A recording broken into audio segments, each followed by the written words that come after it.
ဗန်ပြူကလောလောဆယ်မှာဥပဒေကြောင်းထွက်ထားတာဖြစ်ပြီးမိဘတွေကိုတော့အတိမပေးဖြစ်သေးပါဘူးဆိုင်ဝင်တန်းကလည်းတခုခုဝယ်မှတန့်စင်ကန်3ခွင့်ရမယ်ဆိုလို့ပေါမုံတလုံးဝယ်လိုက်ပါတယ်ဒါပေမဲ့ငွေရှင်းဖို့တန်းစီရအောင်မယ်ဆိုတော့တန့်စင်ကန်3ခွင့်ပေးဖို့အရင်ခွင့်တောင်းပါတယ်ဝင်တန်းကလည်းဗန်ပြူကိုအဖက်တာမလုပ်ပါဘူးအဲ့ဒါကိုငွေရှင်းနေတဲ့ထူးထူးကတွေ့သွားပါတယ်ထူးထူးကလည်းဗန်ပြူကိုကူညီတဲ့အနေနဲ့သူမိမဆိုပြီးဟန်ဆောင်ပြောလိုက်ပါတယ်အဲ့ဒါကြောင့်ဝင်တန်းလည်းတန့်စင်ကန်တော့ကိုပေးလိုက်လို့ဗန်ပြူထူးထူးကိုကျေးဇူးတင်လိုက်ပြီးအမြန်ပြေးဝင်သွားပါတယ်ရှူရှူပလာဝါပြီးတော့တငယ်ချင်းစီဖုန်းဆက်ပြီးအစိမ်လေးတယောက်သူ့ကိုကူညီပေးတယ်လို့လှမ်းကြွားတယ်တန့်စင်ကန်ကပြန်ထွက်လာတော့ထူးထူးနဲ့စကားတွေပြောပြကြပြီးချက်ချင်းလန်ငင်းမဲ့ထူးထူးအိမ်ကိုလိုက်ချသွားပါတယ်ဒီလိုနဲ့မိုးချုပ်တဲ့အထိချစ်ကြည်နူးတစ်တီတူးကြရင်ထူးထူးအိမ်မှာပဲဗန်ဖြူအိတ်ဖြစ်သွားပါတယ်မနက်မှာဗန်ဖြူအရင်နိုးလာတော့ဘာလို့ရမှန်းမသိတာနဲ့ထူးထူးကိုမနှိုးပဲတိတ်တိတ်လေးထထွက်သွားပါတယ်ထူးထူးလည်းနိုးလာတော့ဗန်ဖြူကသူ့ကိုမနှုတ်ဆက်သွားဘူးဆိုပြီးတင်းသွားပါတယ်ဗန်ဖြူကလမ်းမှာတငယ်ချင်းစီဖုန်းဆက်ပြီးတော့ထူးထူးအိမ်မှာအိတ်ခဲ့တယ်ဆိုတာပြောပြလိုက်ပါတယ်ထူးထူးကိုနှုတ်ဆက်ခဲ့တဲ့နယ်လို့တငယ်ချင်းကပြောလာလို့ဗန်ဖြူလက်ပြန်လာပါတယ်အင်းရှိပြန်ရောက်တော့ဗန်ဖြူကိုစိတ်ဆိုးသွားတဲ့ထူးထူးကတငယ်ချင်းဖြစ်သူကိုဗန်ဖြူမကောင်းကြောင်းပြောနေတာကြားသွားပါတယ်အဲ့ဒါနဲ့အတန်တော်မပေးပဲဗန်ဖြူကပြန်ထွက်လာပါတယ်တရက်ကြတော့ထူးထူးကတငယ်ချင်းတွေနဲ့ကလပ်မှာသွားခဲ့ကြပါတယ်ဖြစ်ချင်တော့ထူးထူးတငယ်ချင်းတွေကလည်းဗန်ဖြူနဲ့ခင်နေတော့နှစ်ယောက်သားတိုးကြပါပြီအဲ့ဒါနဲ့ကလပ်ထဲမှာအချင်းချင်းစကနာထိုးချရင်ချကြပါတော့တယ်လက်ဖက်စီပြန်ဖြစ်တဲ့ဗန်ဖြူအမနီနီကလည်းတိတ်မကြခင်မှာမိမယူတော့မှာမို့တငယ်ချင်းတွေအကုန်လုံးပွဲတက်ကြမှာဖြစ်ပါတယ်ထူးထူးကလည်းနီနီရီးစားသစင်နဲ့ခင်နေလို့ပွဲကိုသွားရတော့မှာဖြစ်ပါတယ်ပွဲကိုဩစတြေးလျမှာကျင်းပမှာဖြစ်လို့အကုန်လုံးလေရင်စီးသွားကြပါတယ်လေရင်ပေါ်မှာလည်းရှူရှူပလာဝါကျင်လာတဲ့ဗန်ဖြူကတန်းစင်ကန်သွားပါတယ်ဒါပေမဲ့အရှိမလူတယောက်ဝင်သွားလို့ခဏစောင့်ပါတယ်အဲ့ဒီချိန်မှာအိပ်ပျော်နေတဲ့ထူးထူးဘေးကမုံကိုခိုးစားဖို့လုပ်ပါတယ်မုံခိုးစားနေတော့အပေါ်အင်ကြီးကထူးထူးထိုင်ကုန်နဲ့ညှိသွားလို့ကြိုက်တက်ပါပြီဗန်ဖြူလည်းအင်ကြီးကိုချွတ်လိုက်ပြီးထူးထူးမနှိုးခင်မရမကဆွဲထုတ်လိုက်ရပါတယ်ဒီလိုနဲ့တိတ်မကြခင်မှာပဲဩစတြေးလျကိုရောက်လာကြပါပြီအဲ့ဒီမှာနီနီရီးစားတစစ်မီးပါတွေလည်းရောက်နေကြပါပြီဟိုကိုရောက်တော့လေဗန်ဖြူနဲ့ထူးထူးတို့ကထုံးစံတိုင်းစကနာထိုးကြပြန်ပါတယ်ဖြစ်ချင်တော့ထူးထူးကိုအသေးခွဲသွားတဲ့အဆက်ဟောင်းတန်တာကပါမင်္ဂလာပွဲတက်ဖို့အတွက်ရောက်လာကြပါတယ်ထူးထူးကတန်တာကိုစကားသွားပြောတော့တန်တာကနောက်ရီးစားတယောက်ကိုပါခေါ်လာတာတိလိုက်ရပါတယ်ဗန်ဖြူလည်းထူးထူးတန်တာနဲ့စကားပြောနေတာတွေ့သွားလို့နီနီကအကြောင်းစုံပြောပြပါတယ်ဗန်ဖြူကြောင်းထွက်ထားတာမသိကြသေးတဲ့မိဘတွေကသူတို့သမီးရှိနေကြီးဖြစ်တော့မယ်ဆိုပြီးဂုံယူနေကြပါတယ်အမှန်တော့ဗန်ဖြူကဥပဒေကိုစိတ်မဝင်စားတော့လို့ကြောင်းထွက်လိုက်တာပါညဘက်ပါတီပွဲအတွက်လောက်ကြတော့အခန်းကြီးနီးနေတဲ့ဗန်ဖြူနဲ့ထူးထူးတို့မျက်နှာချင်းဆိုင်တွေ့ပြန်ပါတယ်ပွဲမှာလည်းစကားတွေထပ်များကြပြီးတောင်းညလိုက်တာမိဘဖောက်လိုက်မိရင်ပန်းစီကြီးကိုလောင်အောင်လှုပ်လိုက်မိသွားပါတယ်အကုန်လုံးလန့်ဖြတ်နေတဲ့အချိန်မှာတန်နာကအင်ကြီးချွင်းမီးငိမ့်လိုက်မှအဆင်ပြေသွားပါတယ်နီနီတို့အတွက်လည်းသူတို့ပါတီပွဲပြတ်သွားလို့နည်းနည်းစိတ်တူသွားကြပါတယ်အဲ့ဒါနဲ့မိဘတွေရောတငယ်ချင်းတွေကပါဗန်ဖြူတို့နှစ်ယောက်တိတ်အောင်လို့လုပ်ပေးဖို့အတွက်စဉ်းစားလိုက်ကြပါတယ်တငယ်ချင်းတွေကထူးထူးနာရောက်လာရင်မသိသလိုနေပြီးဗန်ဖြူကောင်းကြောင်းတွေပြောပါတယ်ဗန်ဖြူနာရောက်ရင်လည်းထူးထူးကောင်းကြောင်းတွေမသိမသာပြောကြပါတယ်ဒါပေမဲ့ဗန်ဖြူတို့နှစ်ယောက်လုံးကငတ်တုံးနေမဟုတ်တော့လှုပ်ဆက်တွေဆိုတ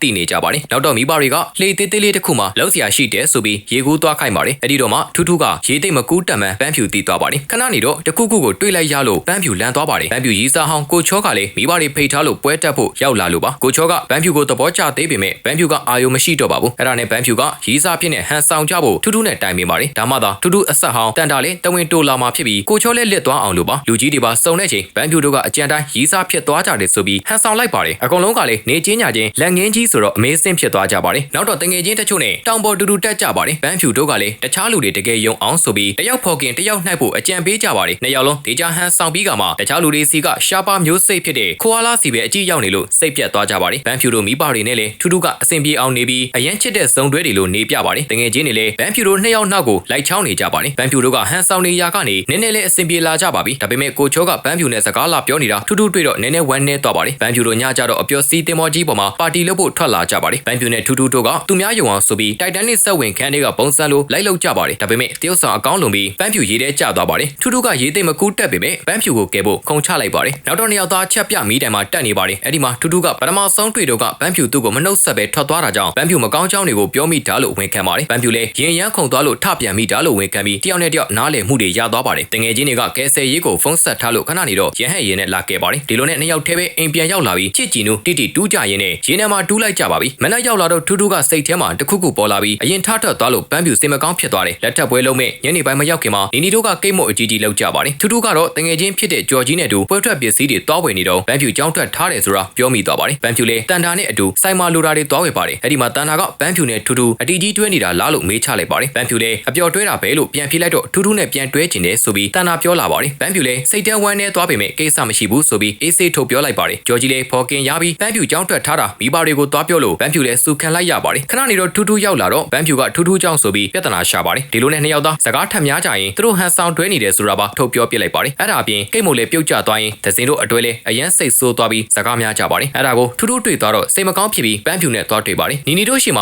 ှတဲ့နေတဲ့ဘုံစံဟန်ဆောင်ဖို့ဗန်ဖြူကိုလာပြောတာပါမင်္ဂလာပွဲရောက်တော့ တန်တာကထူးထူးစီရောက်လာပြီးပြန်တွဲဖို့ပြောရင်ပြုတ်တွေပေးချလိုက်ပါတယ်အဲ့ဒါကိုဘန်းဖြူတွေ့တော့စိတ်မကောင်းဖြစ်ပြီးပြေးထွက်သွားပါတယ်ထူးထူးကတော့တန်တာကိုပြန်မကြိုက်နိုင်တော့ဘူးဆိုပြီးညှင်းလွှတ်လိုက်ပါတယ်နီနီတို့စုံတွဲကလည်းအရေးကဲနားလေသွားတော့ထူးထူးကိုဘန်းဖြူထွက်သွားကြောင်းပြောပြပါတယ်ထူးထူးလည်းဘယ်လိုလိုက်ရှာရမလဲကြာရမရရေထဲခုန်ချသွားပါတယ်ခဏနေတော့ကယ်ဆယ်ရဟဲ့ရင်ကြီးရောက်လာပြီးခေါ်သွားပါတယ်ထူးထူးလည်းဘန်းဖြူကိုရှာဖို့ကယ်ဆယ်သမားကိုအကူအညီတောင်းပါတယ်ရဟဲ့ရင်နဲ့ရှာလိုက်တာနောက်ဆုံးမှာတော့ဘန်းဖြူကိုတွေ့သွားပါပြီထူးထူးကဘန်းဖြူစီချက်ချင်းအရောက်သွားပြီးဘန်းဖြူကိုပဲသဘောကျနေကြောင်းဖွင့်ပြောလိုက်ပါတယ်ဘန်းဖြူလည်းကောင်းညိတ်လိုက်တော့နှစ်ယောက်သားပြုတ်တွေပေးလိုက်ကြရင်ဇလန်လေးပြီးသွားပါတော့တယ်ကဲလူချင်းမင်းတို့လည်းရီးစားလို့ချင်းရေထဲကိုသာခုန်ချကြည့်လိုက်ပါအဆုံးထိကြည့်ပေးတဲ့အတွက်ကျေးဇူးတင်ပါတယ်